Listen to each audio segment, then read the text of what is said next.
Hello' everyone, মোৰ এটা নতুন ভিডিঅ'লৈ আপোনালোক সকলোকে ৱেলকাম জনাইছোঁ।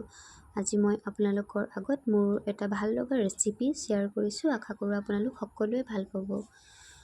আজি মই বনাব লৈছোঁ মাছৰ পিটিকা। ইয়াৰ কাৰণে মই মাছ কেইপিচ ভালদৰে ধুই নিমখ হালধি সানি ফ্ৰাই কৰি লৈছোঁ। ইয়াৰে মই এপিচ মাছ ব্যৱহাৰ কৰিম আৰু বাকীখিনি মই বেলেগকৈ চব্জি বনাম।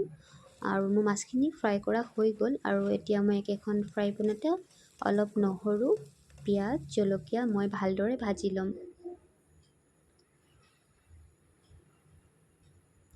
এয়া মোৰ নহৰু আৰু পিঁয়াজ, জলকীয়া গোটেইখিনি ভাজা হৈ গ'ল। এতিয়া মই এক পিচ মাছ লৈ লৈছিলোঁ। সেই মাছ পিছে মই এখন চামুচত এনেদৰে লৈ গেছত অলপ পুৰি লৈছোঁ। তেতিয়া স্মকি ফ্লেভাৰটো আহে আৰু খাবলৈ বেছি টেষ্টি হয়। আৰু এয়া মোৰ বাতিত ভাজি লোৱা নহৰু, পিঁয়াজ, জলকীয়া গোটেইখিনি লৈ লৈছোঁ আৰু তাতে মই সোৱাদ অনুসৰি নিমখ, মিঠাতেল, মান ধনিয়া অলপ আৰু অলপ মই আদা কাটি লৈছোঁ। আৰু তাৰপিছত মই মাছ পিচ কাঁইটখিনি পেলাই এনেদৰে দি দিছোঁ আৰু শেষত মই অলপ নেমু চেপি দিছোঁ আৰু গোটেইখিনি এতিয়া মই ভালদৰে সানি ল'ম।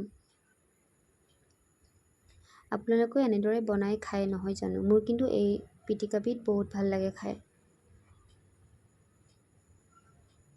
আৰু ভিডিঅ'টো কেনে পালে লাইক কমেণ্ট কৰি জনাবলৈ নাপাহৰিব। আকৌ লগ পাম অন্য এটি ভিডিঅ'লৈ। ধন্যবাদ।